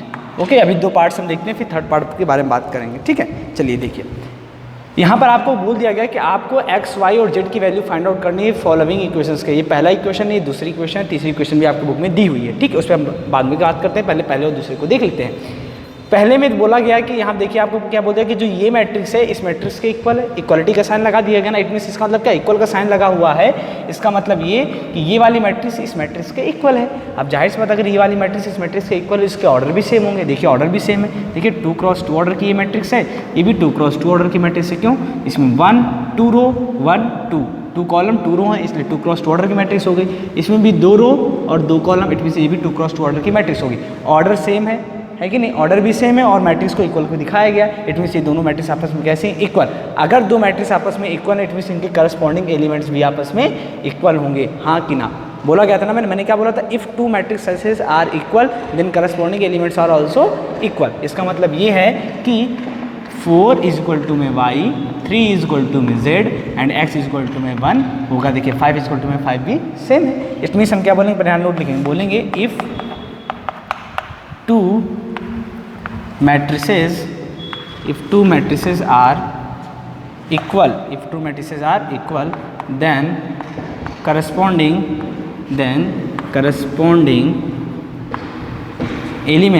then corresponding elements are also equal. Is that clear? ठीक है, वेरी गुड। तो क्वेश्चन समझ में आ गया आपको, क्या बोला गया कि अगर दो मैट्रिक्स इक्वल हैं तो उनके करस्पॉन्डिंग एलिमेंट्स भी आपस में इक्वल होंगे। इट मीन्स 4 है यहाँ पर, इसका प्लेस 4 की प्लेस वैल्यू क्या, 4 किस प्लेस पर, ये first row and first column में है, तो ये y के इक्वल होगा। क्यों, कि y भी first row and first column में, it means y equal to आपको क्या मिल गया, 4 मिल गया। ठीक है, दूसरी चीज़ 3 देखते हैं। 3 आपको क्या है, first row and second column में, तो यहाँ देखिए z आपका first row and second column में, इट मीन्स आपको z इक्वल टू कितना मिल गया, 3 मिल गया। ऐसे अगर हम इसको देखें तो जो x है आपका ये second row and first column में है, वैसे ये 1 second row and first column में, इट मीन्स x जो आगा आपके 1 के इक्वल हो जाएगा। इस तरीके से आपको x, y और z की वैल्यू मिल गई, इजी वे में आसानी से मिल गया, है कि नहीं। कुछ भी करना था इसमें, बिल्कुल भी नहीं करना था। इसी तरीके से हम देखते हैं सेकंड क्वेश्चन को। ठीक है, सेकंड क्वेश्चन में भी वही चीज़ बोलेंगे जो हमने यहाँ बोली है। हम क्या बोलेंगे, if two matrices are equal then corresponding elements are also equal. हम पहले ये नोट यहाँ पे लिखेंगे, ये पहले लाइन यहाँ पर लिखेंगे, लिखने के बाद हम आगे बात करेंगे। क्या हम ये बोलेंगे कि ये एक नोट हमने यहाँ लिख दिया, समझिए लिख दिया। ठीक, अब मैं आगे क्या बोलूँगा, मैं ये बोलूँगा कि x plus Y equal to क्या होगा, 6, क्या होगा, x plus Y equal to में 6 होगा। क्यों, क्योंकि दो मैट्रिक्सेस आपस में इक्वल है, क्योंकि इनका भी ऑर्डर क्या है, 2 क्रॉस 2 ऑर्डर की मैट्रिक्स है, ये भी 2 क्रॉस 2 ऑर्डर की मैट्रिक्स है। ठीक, और आपस में इक्वलिटी का साइन भी लगा हुआ है। इसका मतलब ये कि इसके करस्पॉन्डिंग एलिमेंट्स भी आपस में इक्वल होंगे, यानी x plus Y equal to में 6 होगा, 5 प्लस जेड इक्वल टू में 5 होगा और x इंटू में y इक्वल टू में 8 होगा। तो यहाँ से हम बनाएंगे, इसको मान लेंगे पहली इक्वेशन। फिर नेक्स्ट क्या बनेगा, 5 plus Z is equal to में बन जाएगा 5, इसको मान लेंगे इक्वेशन नंबर सेकंड। वैसे ही यहाँ पे देखिए x इंटू में y इक्वल टू में आपको कितना दे दिया गया है, 8, क्योंकि ये जो है ये किस प्लेस, किसी प्लेस वैल्यू क्या है, x y की, सेकंड रो सेकंड कॉलम, तो ये किसके इक्वल होगा 8 के, क्योंकि इसकी भी प्लेस वैल्यू क्या है second row and second column. जिस प्लेस पे जो वैल्यू है वो उसी प्लेस की वैल्यू के इक्वल होगा, यानी करस्पॉन्डिंग एलिमेंट्स के इक्वल होगा। इनमें से एक्स वाई जो होगा वो 8 के इक्वल हो जाएगा, क्योंकि इसकी जो प्लेस है वही इसकी भी प्लेस है। तो यहाँ आपके पास 3 इक्वेशन बन गए। अब इन तीनों इक्वेशंस को सॉल्व करेंगे, एक्स वाई और जेड की वैल्यूज निकालेंगे, क्योंकि हमारे पास 3 अननोन है और 3 इक्वेशंस फॉर्म हो गई। चलिए सबसे पहले हम इक्वेशन सेकंड को सॉल्व करके जेड की वैल्यू निकालते हैं। तो यहाँ से अगर हम इक्वेशन सेकंड को सॉल्व करेंगे, देखिए तो यहाँ से आपका क्या होगा, देखिए 5 से 5 क्या हो जाएगा, कैंसिल आउट हो जाएगा। तो जेड इक्वल टू कितना मिल जाएगा आपको 0 मिलेगा। जेड इक्वल टू कितना मिल जाएगा आपको 0 मिलेगा। तभी तो जाके देखिए जेड इक्वल टू जब 0 मिलेगा क्यों मिलेगा, क्योंकि 5 से 5 कैंसिल आउट हो गया, तो जेड इक्वल टू 0 मिलेगा। जब जेड इक्वल टू आपको 0 मिलेगा, बचा आपके पास X plus Y equal to में 6 and X Y equal to में 8। अब हम देखेंगे from equation first and third. अगर हम from equation first and third से देखें तो हम पहले देखेंगे फर्स्ट से किसी एक की वैल्यू निकाल करके यहाँ पुट कर देते हैं, तो आपको दूसरे की वैल्यू मिल जाएगी। हम क्या करेंगे, फ्रॉम इक्वेशन फर्स्ट से हम क्या करेंगे, हम बोलेंगे आप किसी एक की वैल्यू निकाल लीजिए। अगर हम किसकी निकाल लें, एक्स की वैल्यू निकालते हैं, तो एक्स की वैल्यू कितनी आ जाएगी 6 माइनस वाई मिल गया आपको। अब इस एक्स की वैल्यू लीजिए और यहाँ पर इक्वेशन नंबर 3 में पुट कर दीजिए। बोलिए put value of x, put value of x in equation third, in equation third, यानी कि एक्स की वैल्यू लेते हैं उसको थर्ड इक्वेशन में पुट करेंगे, तो देखिए क्या मिलेगा आपको 6 माइनस वाई, ठीक है, और इंटू में कितना हो जाएगा y इज इक्वल टू हो जाएगा 8। तो यहाँ जब आप y के अंदर मल्टीप्लाई करेंगे तो आपको कितना हो जाएगा 6y माइनस का वाई स्क्वायर और इज इक्वल टू मिल जाएगा आपको 8 मिल जाएगा। ठीक, अब देखिए आपका ये क्वाड्रेटिक इक्वेशन बन गया। कैसे बन गया, देखिए आप इस y स्क्वायर को 6y को उधर ट्रांसफर कर दीजिए, तो क्या हो जाएगा प्लस का वाई स्क्वायर माइनस का 6y और प्लस का 8 इज इक्वल टू में 0 बन गया। अब ये आपका क्वाड्रेटिक इक्वेशन बन गया। अब इस क्वाड्रेटिक इक्वेशन को सॉल्व करेंगे तो हमारे पास y की 2 वैल्यूज आएंगी। कैसे, देखिए जब आप इसको सॉल्व करेंगे तो जब देखिए यहाँ पे 8 है, यहाँ पे क्या है 8 है, और यहाँ पे प्लस का साइन लिखा, तो हमें ऐसा नंबर ढूंढना जिसका मल्टीप्लिकेशन करने पे 8 मिले और एडिशन करने पे आपको 6 मिल जाए। तो इसका देखिए हम यहाँ पे कर रहे हैं, इसका हम यहाँ पर कर रहे हैं, इसको हम यहाँ करते हैं। देखिए तो हम उसका क्या करना है, हमें क्वाड्रेटिक इक्वेशन सॉल्व करना है। देखिए यहाँ सॉल्व करते हैं, क्या है हमारे पास है वाई स्क्वायर माइनस का 6y प्लस का 8 इज इक्वल टू में 0। तो क्या हो जाएगा इसका फैक्टर, ये हो जाएगा आपके पास 4y प्लस का 2y प्लस का 8 इज इक्वल टू में 0। यहाँ से हो जाएगा वाई स्क्वायर माइनस का 4y माइनस का 2y प्लस का 8 इज इक्वल टू में 0। यहाँ से y कॉमन ले लेते हैं, तो यहाँ हो जाएगा y माइनस का 4 माइनस का 2 कॉमन ले लेते हैं, तो यहाँ हो जाएगा y माइनस का 4 इज इक्वल टू में 0। y माइनस 4 फिर अगेन कॉमन है, यहाँ बजाएगा y माइनस 4, यहाँ हो जाएगा y माइनस का 2 इज इक्वल टू में 0।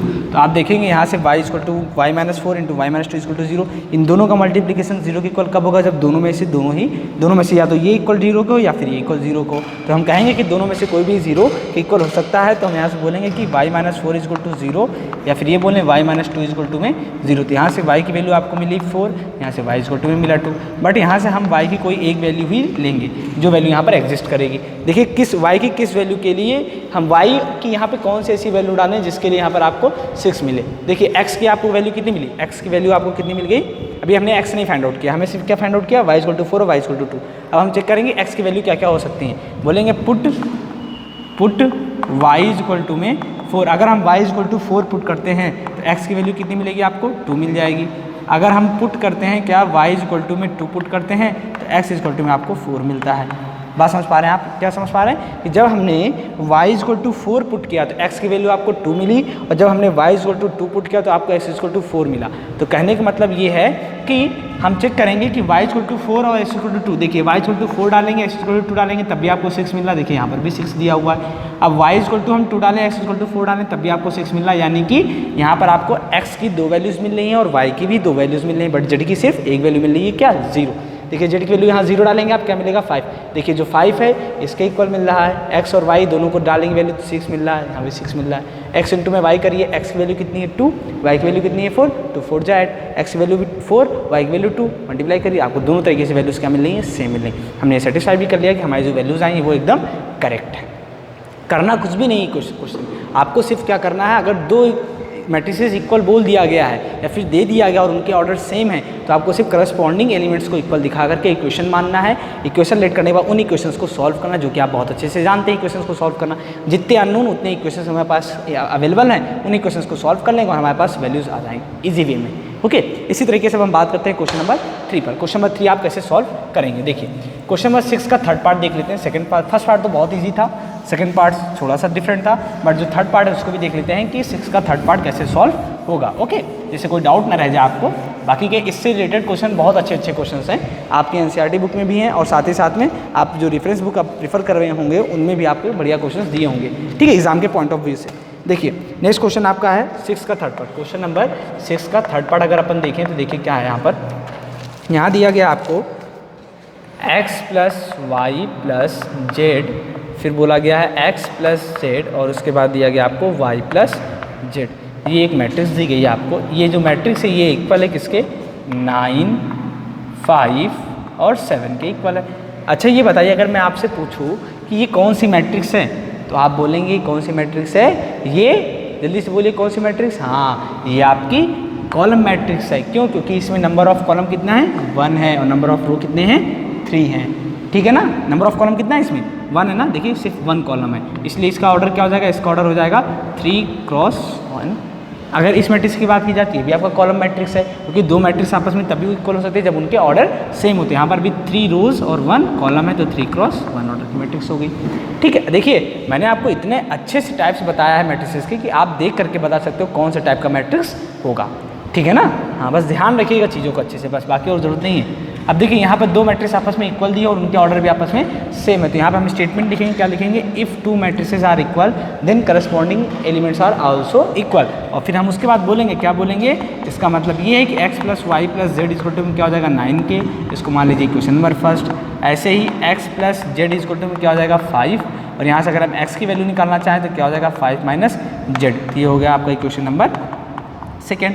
ऐसे आपको दिया है y plus Z is equal to कितना दिया गया 7, और यहाँ से अगर हम y की वैल्यू निकालना चाहें तो y की वैल्यू कितनी आ जाएगी 7 माइनस का z, तो इसको मान लेते हैं इक्वेशन नंबर थर्ड, ठीक है। ऐसे हमने कर लिया। देखिए बोला गया था x plus Y plus Z is equal to 9, x plus Z is equal to 5, y plus Z is equal to 7। तो करस्पॉन्डिंग एलिमेंट्स क्या होते हैं आपस में इक्वल हो जाते हैं इफ 2 मैट्रिसेस आर इक्वल। अब क्या करेंगे हम 1 सेकेंड और थर्ड देखेंगे, क्या बोलेंगे,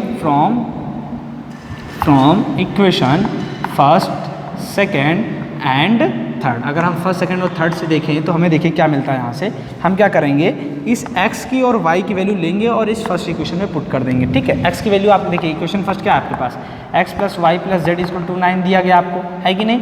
फिर हम क्या करेंगे, हम बोलेंगे कि हम क्या करते हैं, इस x की और y की वैल्यू लेते हैं और इस इक्वेशन में पुट कर देते हैं x और y के प्लेस पे। x की वैल्यू कितनी है 5 माइनस जेड है, प्लस का y की वैल्यू कितनी आई है 7 माइनस का z, और प्लस का z ऑलरेडी है इक्वल टू में 9 है। जब ब्रैकेट ओपन करेंगे तो क्या मिलेगा, देखिए 5 माइनस जेड प्लस का 7 माइनस का जेड प्लस का जेड इक्वल टू में 9 मिल जाएगा। यहाँ जेड से जेड कैंसिल आउट हो गया, तो यहाँ से आपको जेड इक्वल टू देखिए कितना मिलेगा 5 और 7 है ना, 7 5 12 माइनस का जेड इक्वल टू में 9 हो जाएगा। माइनस का जेड उधर जाकर के प्लस का जेड हो जाएगा, प्लस का 9 इधर करके माइनस का 9, 12 माइनस का 9 इक्वल टू में जेड। 12 माइनस 9 करेंगे तो कितना हो जाएगा 3 हो जाएगा। तो आपको जेड की वैल्यू कितनी मिल गई 3 मिली, पहली चीज़, ठीक। अगर आपको जेड की वैल्यू 3 मिल गई तो आप क्या करिए, जेड की value question number second and question number third में पुट करिए। पुट वैल्यू ऑफ जेड, क्या बोलिए, put value of Z in equation second and third. क्या करिए, जेड की वैल्यू सेकंड और थर्ड इक्वेशन में पुट करिए। देखिए जब हम सेकंड इक्वेशन में पुट करते हैं, देखिए एक्स सेकंड इक्वेशन क्या है, एक्स इक्वल टू 5 माइनस का जेड, तो यहाँ पे जेड की वैल्यू कितनी आई आपके पास 3 आई है, तो 5 माइनस 3 करेंगे तो आपको एक्स की वैल्यू कितनी मिल गई 2 मिल गई। ऐसे ही अगर आप जेड की value second third equation put करते हैं तो थर्ड इक्वेशन क्या है, वाई इक्वल टू में 7 माइनस का जेड है, तो वाई इक्वल टू में पुट करेंगे 7 माइनस का 3, तो वाई इक्वल टू में आपको मिल जाएगा 4। तो आपने क्या देखा कि x की वैल्यू आपको मिल गई 2, y की वैल्यू मिली 4 और z की वैल्यू मिल गई आपको 3। अब क्या करते हैं, इन वैल्यूज़ को अगर आप यहाँ पे पुट करते हैं, देखिए x plus Y plus Z है ना, इस पर पुट करिए। x की वैल्यू कितनी है 2, y की वैल्यू कितनी है 4, तो 4 और 2 6, 6 और 3 9, देखिए 9 इक्वल टू 9 मिल गया आपको। यहाँ पुट करिए, x की वैल्यू कितनी आई आपके पास 2, z की वैल्यू कितनी आई है 3, और 3 2 कितना हो गया 5। यहाँ वैल्यू पुट करिए, y की वैल्यू कितनी आई आपके पास 4, और z की वैल्यू कितनी है 3 और 4 7। देख रहे हैं ना आप, करस्पॉन्डिंग एलिमेंट्स आपको इक्वल मिल रहे हैं कि नहीं मिल रहे हैं, मिल रहे हैं ना। हाँ, ऐसे ही क्वेश्चन को सॉल्व करना था। ये तो इजी क्वेश्चन है, काफ़ी इजी, आपको आगे और बढ़िया बढ़िया क्वेश्चंस मिलेंगे। ओके, आप घबराइएगा नहीं। और एक बात और ध्यान से सुनिए, आपके एग्जाम के पॉइंट ऑफ व्यू से जितने भी इंपॉर्टेंट क्वेश्चंस हैं, मैं आपको उन क्वेश्चंस के लेक्चर अलग से बना करके दूंगा, आपको घबराने की जरूरत बिल्कुल भी नहीं है। बस आपको सिर्फ वर्क करना है, हार्ड वर्क करिए, प्रैक्टिस अच्छे से करिए, जिससे कि आपकी मैथ्स अच्छे से चले। ओके, बाकी का मैं देख लूँगा, है कि नहीं। चलिए नेक्स्ट क्वेश्चन देखिए क्या है, क्वेश्चन नंबर 7। क्वेश्चन नंबर 7 आपका है, find the value of a b c and D. आपको A comma B comma C and D की वैल्यू फाइंड आउट करना है क्वेश्चन नंबर 7 में, ठीक है। फिर क्या बोला गया है, इक्वेशन फ्रॉम द इक्वेशन, जो आपको ये मैट्रिक्स दी हुई है, इन मैट्रिक्स से आपको इक्वेशन बनेगी, उन इक्वेशन से क्या करना है आपको सॉल्व। कहने का मतलब ये आप यहाँ पर आपको क्या दे दी गया, एक इक्वेशन दी गई है मैट्रिक्स के फॉर्म में, उस मैट्रिक्स उन इक्वेशन की हेल्प से आपको ए बी सी और डी की वैल्यू बतानी है। देखिए क्वेश्चन नंबर 7 क्या है, इसका सोल्यूशन देखना है हमें क्या फाइंड आउट करना है, ए comma B comma C comma D की इन सभी की वैल्यूज़ फाइंड आउट करना। और इक्वेशंस क्या दी है हमें मैट्रिक्स के फॉर्म में दी हुई हैं, ए माइनस बी 2a माइनस का b, फिर यहाँ दिया गया आपको 2a प्लस सी और यहाँ दे दिया गया आपको 3c प्लस का d इज इक्वल टू में क्या दिया गया आपको, इक्वल टू में दे दिया गया आपको -1 5 और 0 13, ठीक है। ये इक्वेशन आपको दे दी गई और इस क्वेश्चन को सॉल्व करके आपको ए बी सी डी की वैल्यू बतानी है। बहुत ही सिंपल है, आपके पास यहाँ पे 4 अननोन है और 4 इक्वेशंस बनानी होंगी कि 4 अननोन को फाइंड आउट करने के लिए आपको 4 इक्वेशंस होने ही चाहिए कम से कम। तो कैसे बनेंगे देखिए, हम यहाँ लिखेंगे, बोलेंगे if two matrices are equal then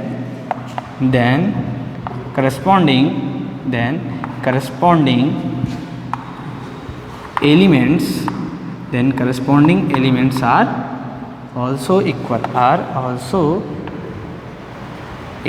okay. ये स्टेटमेंट लिख दिया हमने। अब हम सॉल्व करेंगे। हमें पता है कि अगर दो मैट्रिक्स इक्वल हैं, क्यों इक्वल है, क्योंकि इनके ऑर्डर सेम है और यहाँ पर इक्वल भी दी गई आपको, ये मैट्रिक्स इसके इक्वल है आपको दे दी गई है और इसके ऑर्डर ऑटोमेटिक सेम, जाहिर सी बात दो मैट्रिक्स इक्वल, इसका मतलब क्या है, उसका ऑर्डर सेम होना है, पक्की बात है एकदम, ठीक है। बट कितने ऑर्डर किए हैं, 2 रो 2 column, it mean 2 cross 2 order की, 2 रो 2 column, it mean 2 cross 2 order की मैट्रिक्स हो जाएगी, ठीक है। अब देखिए आगे, इट मीन्स क्या है कि a माइनस बी जो होगा आपके किसके इक्वल होगा, -1 के इक्वल होगा, है कि नहीं, ठीक है। तो चलिए ये हो गया। अगर हम यहाँ से a की वैल्यू निकालना चाहें तो a की वैल्यू कितनी आ गई आपके पास, b -1 आ जाएगी, इसको मान लीजिए इक्वेशन नंबर फर्स्ट। दूसरी चीज़ 2a प्लस सी है, तो 2a प्लस सी आपका किसके इक्वल हो जाएगा, 2a प्लस सी आपका 5 के इक्वल हो जाएगा। क्यों कि जो ये जिस प्लेस पर है उस प्लेस कौन सी प्लेस है इसकी, फर्स्ट रो सेकंड कॉलम, और ये जो 5 है ये भी फर्स्ट रो सेकंड कॉलम में, इट मीन्स 5 के इक्वल हो जाएगी, ठीक। अब देखिए यहाँ से हमने a की जो वैल्यू निकाली है, अभी इसको ऐसे रहने देते हैं, इसको मान लेते हैं इक्वेशन नंबर 2, ठीक है।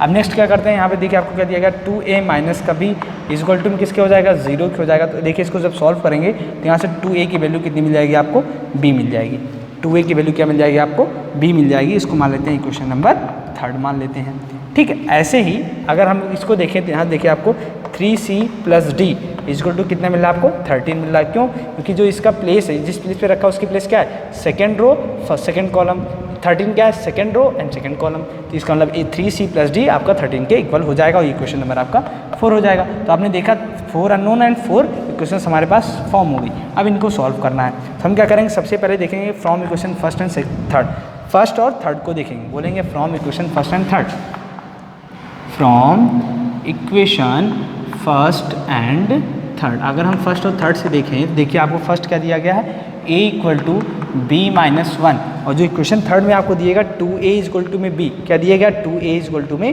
b, या फिर ये बोलें b के प्लेस पे b इक्वल टू कितना दिया गया आपको, 2a। तो हम क्या करते हैं यहाँ पे b के प्लेस पे क्या पुट कर दें, 2a। क्यों, क्योंकि b इक्वल टू आपको दे दिया गया है 2a, कहाँ से, फ्रॉम इक्वेशन थर्ड से। तो यहाँ पर हम एक b के प्लेस पे क्या पुट कर दें, 2a, तो 2a माइनस 1।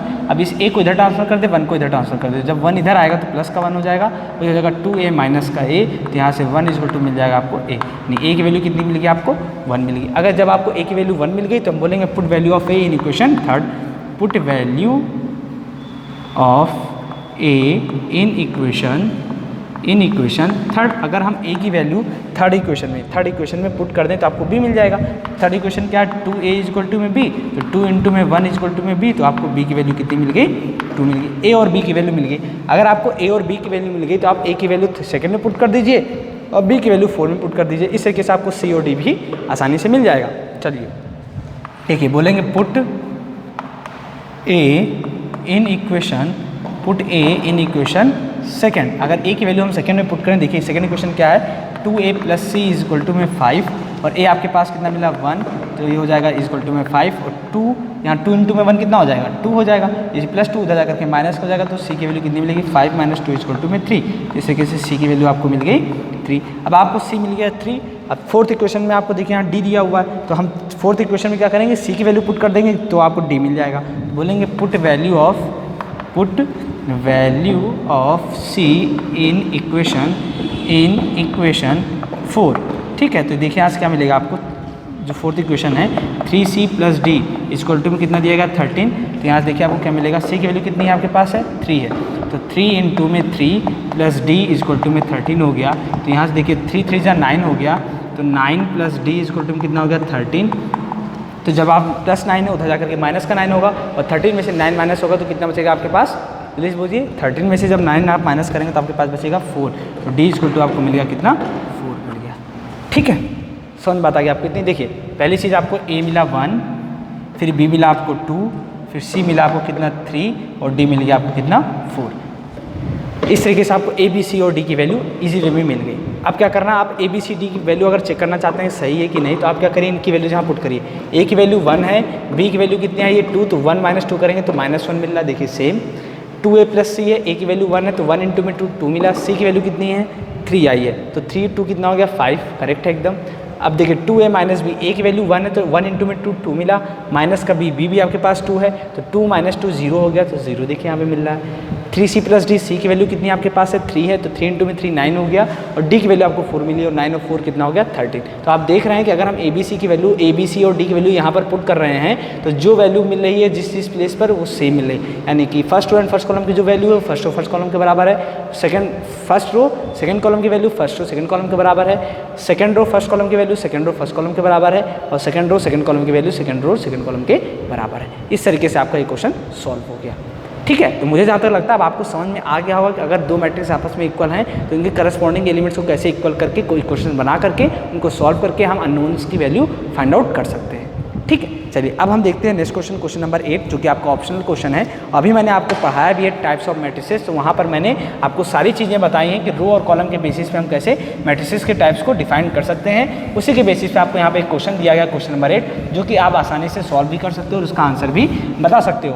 तो मैं अब आपसे इसका आंसर पूछूंगा, ये बताइए अगर दो मैट्रिसेस आपस में, अगर कोई मैट्रिक्स है जिसके ऑर्डर कैसे आपस में सेम है तो उस मैट्रिक्स को हम क्या बोलते हैं, जल्दी से बोलिए, स्क्वायर मैट्रिक्स बोलते हैं। अब देखिए क्वेश्चन नंबर 8 क्या बोला गया यहाँ पर, ये आपका ऑप्शनल क्वेश्चन है। क्वेश्चन नंबर 8 में बोला गया आपको A इक्वल टू में बोला गया आपको क्या कि A इक्वल टू में आपको दिया गया एक मैट्रिक्स AIJ, ठीक है, जिसका ऑर्डर आपको दे दिया गया M क्रॉस N, आपको ऑर्डर दे दिया गया है। फिर बोला गया is a square matrix if, ये आपकी स्क्वायर मैट्रिक्स होगी, ये आपकी स्क्वायर मैट्रिक्स होगी, लेकिन कब होगी, ये आपकी स्क्वायर मैट्रिक्स होगी लेकिन कब होगी, ये आप हमें बताइए। 4 ऑप्शन आपको दे दिए गए हैं। पहला ऑप्शन आपको दिया गया ये कि m is less than 1 n, second option m is greater than n, and third option m equal to n, and fourth option none of these short में। ठीक है, अब देखिए m is less than n, अगर m की value जो है वो n से छोटी या n is greater than m हो तो आपका कौन सा मैट्रिक्स होता था, वर्टिकल मैट्रिक्स होता था। कौन सा मैट्रिक्स होता था, वर्टिकल मैट्रिक्स होता था। अगर आपका m is greater than n होता था तो हॉरिजॉन्टल मैट्रिक्स होता था, but m is equal to जब n होता था तो आपका स्क्वायर मैट्रिक्स होता था, क्योंकि उसमें ऑर्डर क्या होता था, सेम ऑर्डर में, यानी number of row is equal to number of column होता था। किसमें, स्क्वायर मैट्रिक्स के केस में। It means third option is correct. तो स्क्वायर मैट्रिक्स के लिए number of row is equal to number of column होता है। इस तरीके से आपने बता दिया आंसर फटाक से। अब देखते हैं क्वेश्चन नंबर 9। क्वेश्चन नंबर 9 में आपको क्या बोला गया है, which of the given values of x and y make the following pair of matrices equal.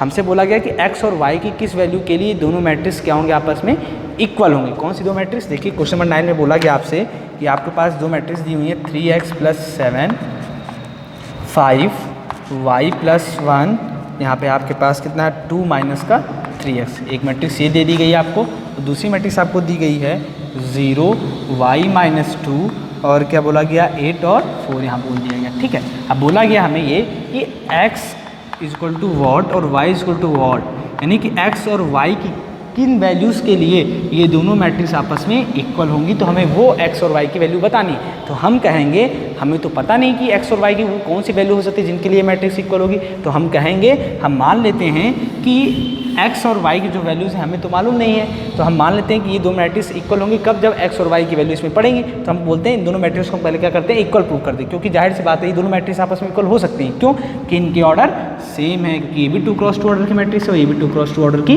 Matrix है, और हमें x और y की वैल्यू फाइंड आउट करनी है। तो हम बोलेंगे इन दोनों एक मैट्रिक्स को हम क्या दिखा देंगे, इक्वल शो करेंगे। कैसे देखिए 3x + 7 y + 1 ठीक है। और क्या दिया गया आपको 5 दे दिया गया यहाँ पर, यहाँ दिया गया 2 माइनस का 3x। हम इस मैट्रिक्स को इक्वल कर रहे हैं इस वाली मैट्रिक्स के 0 y माइनस 2 8 और 4। हमने लेट कर दिया क्या, लेट मान लीजिए कोई एक ये ए मैट्रिक्स हमने मान ली, इसको मान ली बी मैट्रिक्स, तो हमने लेट कर लिया let A matrix is equal to में बी मैट्रिक्स, ठीक है। For the finding the value of X and Y, X और वाई की वैल्यू फाइंड करने के लिए हमने मान लिया कि जो ए मैट्रिक्स है ये बी मैट्रिक्स के इक्वल है, क्योंकि इनके ऑर्डर भी सेम है। अब जाहिर सी बात, अगर ये मैट्रिक्स इसके इक्वल है, इट मीन्स इसका क्या होगा, इसका मतलब ये हो गया कि इनके करस्पॉन्डिंग एलिमेंट्स भी आपस में इक्वल होंगे। इसका मतलब क्या, 3x + 7 जो होगा वो 0 के इक्वल हो जाएगा, 3x + 7 इक्वल टू में 0 हो जाएगा। अब देखिए हमें x और y की वैल्यू फाइंड आउट करनी है, तो हम मान लेंगे y + 1 इक्वल टू में 8 मान लेते हैं, या फिर y - 2 इक्वल टू में क्या मान लें 5 मान लें। दोनों चीज़ें आप ले सकते हो, दोनों से वैल्यू आपको सेम मिलेगी। यहाँ से हमने ले लिया y - 2 इक्वल टू में 5, तो यहाँ से x की वैल्यू कितनी आएगी, x की वैल्यू आएगी आपके पास -7/3।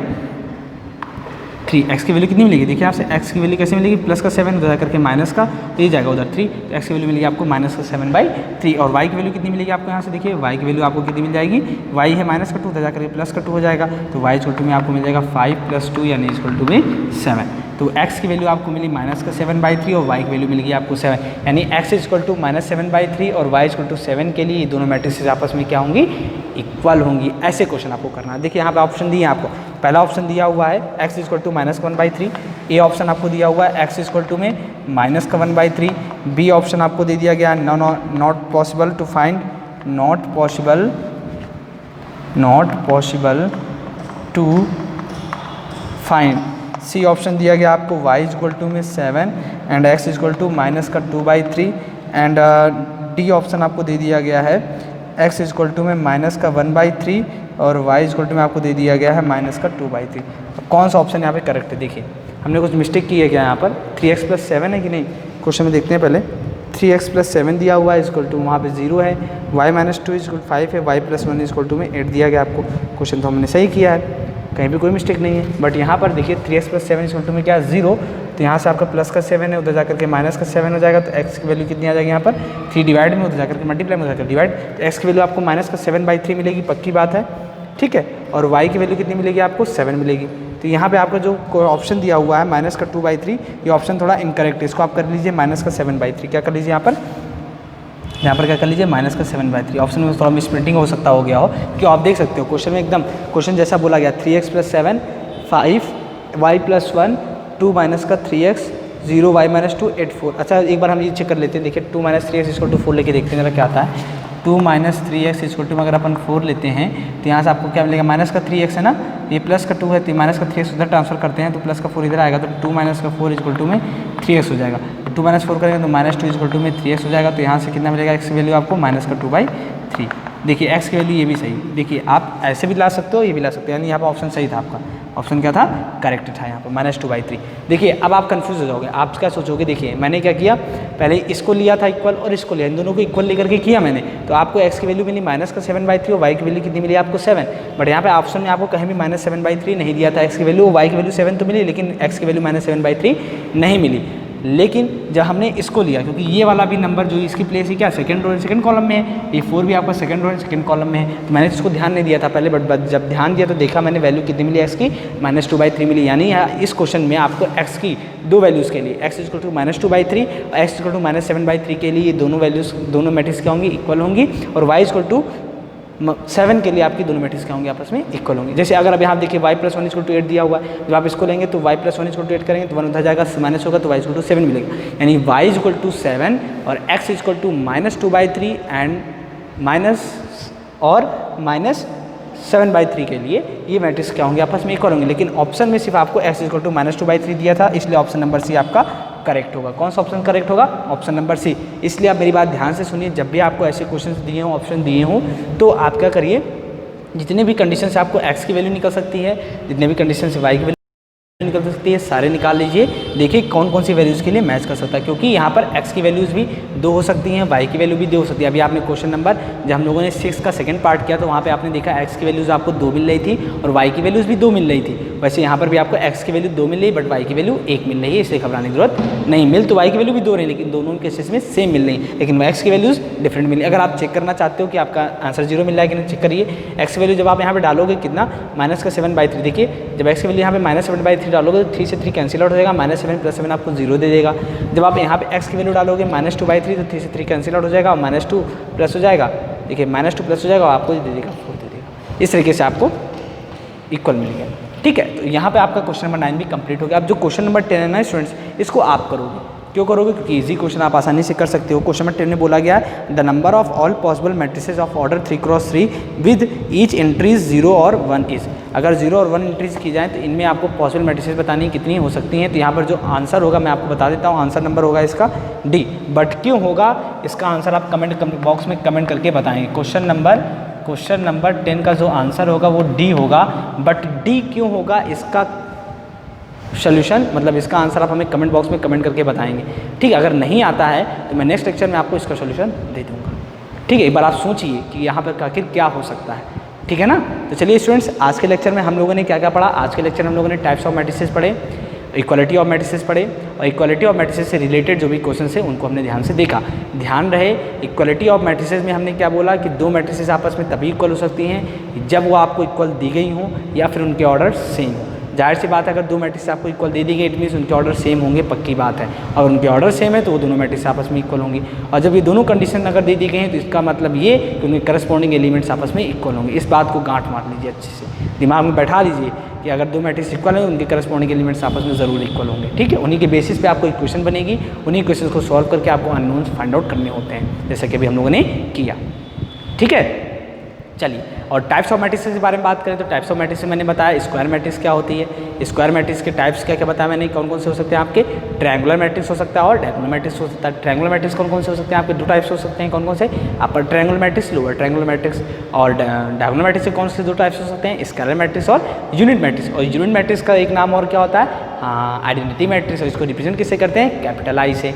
ये सारी चीज़ें आप अच्छे से दिमाग में बैठा लीजिए, जितनी बार आप रीड करोगे ना उतना अच्छा रहेगा आपके लिए। तो ध्यान रहे, आप अच्छे से इसको रिवाइज कर लीजिएगा एक बार। कल जब हम नेक्स्ट लेक्चर करेंगे तो वहाँ मैं आपसे ज़रूर पूछूंगा कि आप मुझे बताइए कि आइडेंटिटी मैट्रिक्स कब हो सकती है और क्या क्या बताया मैंने, आइडेंटिटी मैट्रिक्स कब हो सकती है आपकी, स्केलर मैट्रिक्स कब होगी और डायगोनल मैट्रिक्स कब होगी, अपर ट्रायंगुलर मैट्रिक्स कब होगा, लोअर ट्रायंगुलर मैट्रिक्स कब होगी। ये सारी चीज़ें मैं आपसे कल के लेक्चर में पूछूंगा और आप कमेंट बॉक्स में कमेंट करके आप तुरंत बताएंगे। ठीक है, तो चलिए स्टूडेंट्स, आज के लेक्चर अपन ये पेंट करते हैं। आज के लेक्चर में आपको भी बहुत मज़ा आया होगा, हमने कुछ आज नया सीखा। ठीक है ना, चलिए तो चलते हैं आप।